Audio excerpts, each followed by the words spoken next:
जो कथा भागवत में भगवान के विषय में बताया जाता है। मैंने कहा वे झूठ बोलते हैं। अगर कोई इंसान बीमार होता है तो कहां जाएगा बोलो? राम मंदिर जाओगे या अस्पताल जाओगे?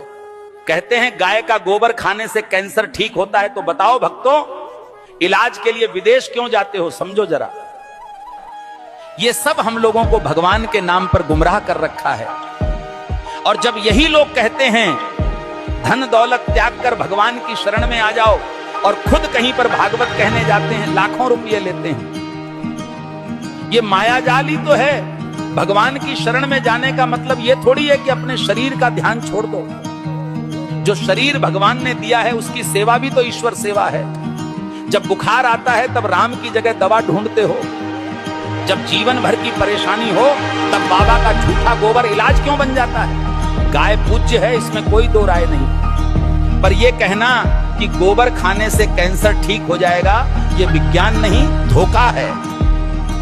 जो कथावाचक कहते हैं धन दौलत छोड़ दो, भगवान की शरण में आ जाओ, वो खुद लाखों के हवाई सफर करते हैं, एसी पंडाल में रुकते हैं और पाटीदारों से लिफाफा लेते हैं। तो त्याग हमें क्यों सिखाते हो? तपस्या की राह हमें क्यों दिखाते हो, जब खुद तुमने उसका कोई अनुसरण नहीं किया?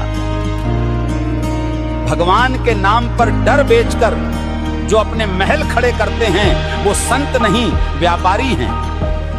सच्ची भक्ति वो है जो आंखें खोलती है, ना कि आंखें बंद करवाती है। और आखिर में बात सीधी सी है, भगवान अंधविश्वास से नहीं, सच सेवा और विज्ञान से मिलते हैं। सीताराम सीताराम। भविष्य मालिका कहती है जब पाप बढ़ेगा तो समय न्याय करेगा और धर्म की असली परीक्षा शुरू होगी। 2032 से सत्य युग का आरंभ होगा, लेकिन उससे पहले पूरी धरती हिलेगी। प्यारे भक्तों, 2 सूरज दिखेंगे आकाश में, पर उनमें से एक सूरज नहीं, विनाश का दूत होगा। बंगाल की खाड़ी में गिरेगा अग्निपिंड और समंदर उठकर धरती को लील जाएगा। 7 रात तक सूरज नहीं उगेगा, चांद नहीं दिखेगा, बस अंधकार होगा। है जिसे तुम प्राकृतिक आपदा कहोगे। तीसरा विश्व युद्ध दस्तक दे चुका है। शब्द नहीं अब शस्त्र बोलेंगे। भारत पर हमला होगा, परंतु धर्म की धरती कभी झुकेगी नहीं, क्योंकि भगवान कल्कि का अवतार होगा। जो शरण में आएगा बच जाएगा, जो अभिमान में रहेगा मिट जाएगा। प्यारे भक्तों, भविष्य मालिका चेतावनी नहीं, ये वक्त की आवाज है। जो सुन लेगा वही कल को देख पाएगा। धर्म अब उपदेश से नहीं बचेगा, धर्म बचेगा तो तुम्हारे कर्म और श्रद्धा से। जो अब भी सो रहे हैं, समय उन्हें जगाएगा नहीं, बल्कि बहा देगा इतिहास की धूप में। अब भी समय है भक्तों, या तो धर्म के साथ खड़े हो जाओ या अधर्म के साथ डूब जाओ। कल सऊदी अरब में आयोजित मेरे सत्संग के दौरान एक भक्त ने मुझसे एक दुखद प्रश्न किया। भक्त ने प्रश्न किया, गुरुजी, क्या राखी बांधने से बड़ी बात ये नहीं कि हर औरत को बहन समझा जाए? अरे मूर्खों, राखी के धागे पर इज्जत की एक्टिंग करते हो और बाकी दिन उसी इज्जत को आंखों से नोचते हो।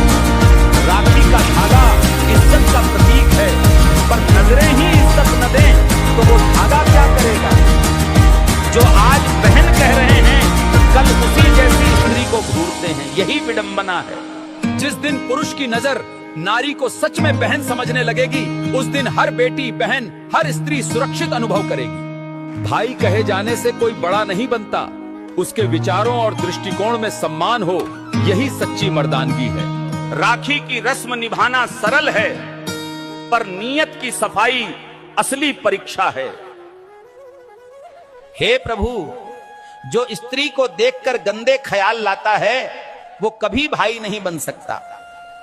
हर लड़की बहन जैसी लगे, ये सिर्फ कह देने से नहीं होता, जब तक मन से उसे बहन समझा न जाए। राखी कोई ताबीज नहीं है, ये चेतावनी है सोच को पवित्र करने की और नारी को नजर से नहीं सम्मान से देखने की।